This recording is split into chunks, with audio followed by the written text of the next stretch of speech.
하나님 말씀은 누가복음 6장 39절에서 45절까지 교독하겠습니다. 제가 먼저 봉독하겠습니다. 또 비유로 말씀하시되 맹인이 맹인을 인도할 수 있느냐? 둘이 다 구덩이에 빠지지 아니하겠느냐? 제자가 그 선생보다 높지 못하나 무릇 온전하게 된 자는 그 선생과 같으리라.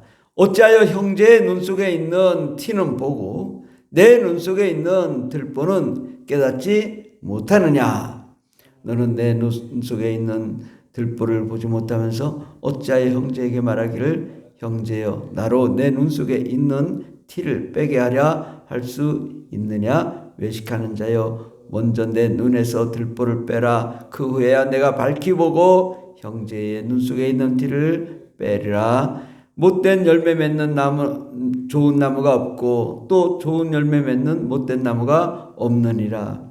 나무는 각각 그 열매로 아나니 가시나무에서 무화과를 또는 찔레에서 포도를 따지 못하느니라. 선한 사람은 마음에 쌓은 선에서 선을 내고 악한 자는 그 쌓은 악에서 악을 내나니 이는 마음에 가득한 것을 입으로 말함이니라.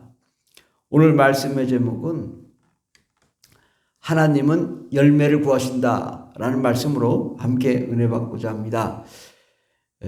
하나님께서는 이 세상을 창조하시고 또 창조하신 이유와 목적을 결과를 내려고 하십니다. 하나님이 창조했는데 아무 결과가 없어요. 그럼 하나님도 그러면 열매가 없다면 하나님도 이 세상을 만든 이유가 없잖아요. 근데 그러실 분이 아니죠. 우리 하나님은 반드시 열매를 찾고 또 열매를 발견하고 또 열매를 구해서 이 세상을 창조한 이유, 목적을 분명히 찾으려고 합니다. 근데 오늘 말씀에 보면은 맹인이 맹인을 인도할 수 있느냐? 예. 맹인이 맹인을 인도하면 어떻게 되겠습니까?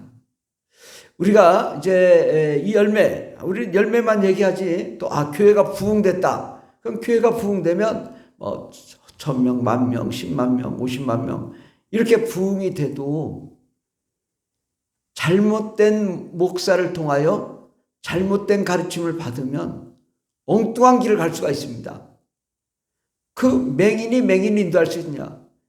50만 명이라도 그 교회가 50만 명이라도 맹인이 맹인을 인도하는 교회라면 하나님은 그것을 제대로 평가하지 않을 것입니다.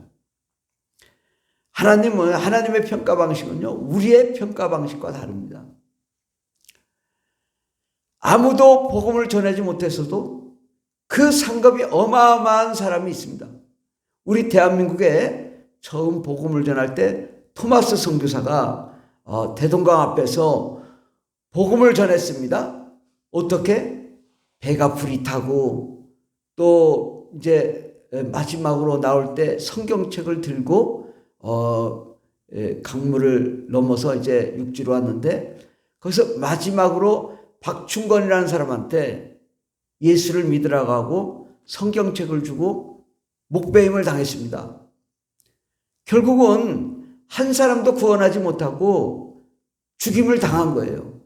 그러나 그 한 사람을 통해서 또 그 성경책 하나를 통해서 교회가 세워지고 또 나라가 변화되고 지금까지도 수많은 사람이 우리 대한민국 기독교인들이 토마스 선교사 모르는 사람이 없을 정도로 그 사람을 언급합니다. 하나님은 무엇을 볼까요? 이 대한민국에 그렇게 많은 기독교인이 일어난 것은 그 토마스 선교사 한 사람을 통해 수많은 영혼들이 구원된 것, 이거에 대해서 하나님은 평가하십니다.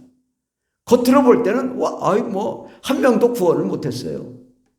그러나 하나님은요, 그래 너 한 사람을 통하여 몇 천만 명이 구원을 받았다. 몇 천만 명이, 몇 억 명이 계속적으로 우리 대한민국 계속 될 때마다 토마스 선교사를 언급할 거예요. 토마스 선교사 때문에 우리가 이렇게 예수를 믿게 되었다고. 우리가 겉으로 보는 거와 또 양으로 보는 건 다릅니다. 하나님께서는요, 이게 못된 열매 맺는 좋은 나무가 없다. 근데 못된 열매 맺는 나무가 있다라는 겁니다. 아무리 교회가 부흥돼도 사람을 마치 미혹해서 그냥 어떻게든 사람을 모으기 위해서 했다. 그리고 자기가 영광을 받기 위해서 교회를 부흥시켰다. 하나님은 그걸 기뻐하지 않으세요. 절대 그걸 평가하지 않으세요. 우리가 인원을 떠나서 정말 어떠한 일을 했느냐 이거죠. 못된 열매 맺는 나무가 되었는가? 아니면 좋은 열매 맺는 나무가 되었는가? 얼마나 순수하고 순결한 복음을 가지고 하나님의 일을 감당했는가? 이것이 하나님의 평가의 방식인 것입니다. 우리가 여기서 기도할 때 하나님 이 전 세계 복음화를 이루어 주십시오. 또 대한민국 기독교 개혁되게 해주시고 대한민국 정부의 종교 정책이 바뀌게 해주시고, 근데 아무것도 역사가 나타나지 않습니다. 그러나 언젠가는 우리의 기도가 하늘에 응답되고 세상이 변화될 날이 있을 것입니다.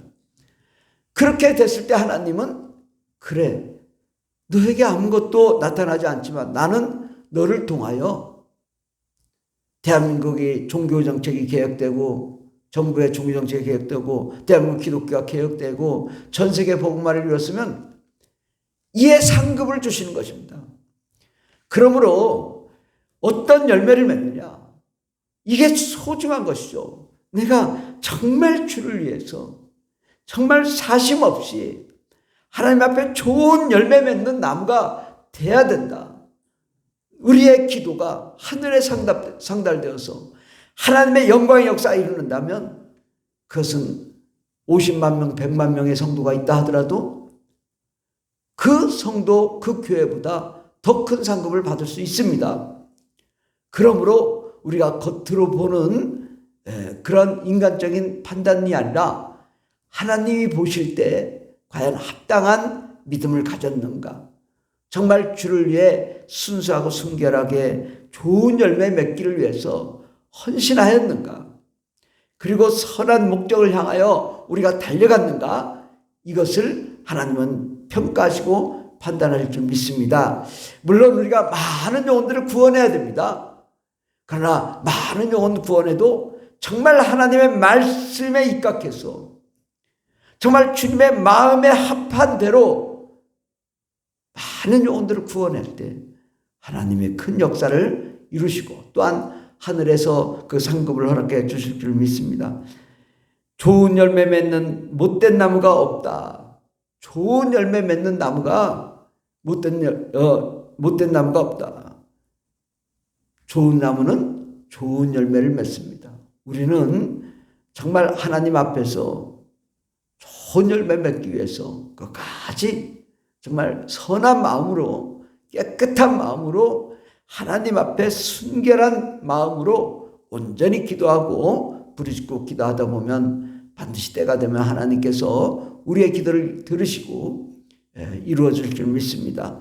기도하겠습니다. 하나님, 못된 열매 맺는 좋은 나무가 없고 또 좋은 열매 맺는 못된 나무가 없느니라 말씀하셨습니다. 하나님, 결국은 우리가 하나님 앞에 어떤 열매를 맺혀 드리느냐, 하나님의 판단 기준에 합한 우리 신앙을 생활을 했는가, 하나님은 이것을 판단할 텐데 하나님 앞에 우리가 부끄러움 없는 자가 되게 해주시고 정말 하나님 이 숫자로 보는 그런 것이 아니라 하나님이 볼 때 얼마나 진실됐고 얼마나 선량했고 얼마나 깨끗했고 얼마나 말씀에 기준했고 얼마나 하나님의 뜻대로 살았는지를 하나님 평가하실 텐데, 하나님 우리가 그에 맞는 정말 그 평가에 맞는 정말 사역을 감당해서 잘했다 칭찬받고 하늘의 놀라운 상급을 받는 저희들 되게 해 주시옵소서. 나라와 민족을 위해 기도하며 또 기독교 개혁을 위해 기도하고 전 세계 복음화를 위해 달려갈 때 하나님 정말 신실하고 깨끗하고 선량한 열매를 맺어드릴 수 있는 저희들 되게 해 주시옵소서. 함께 하시는 감사드리며 예수님의 이름으로 기도드립니다. 아멘. 주여 삼창이 되십니다.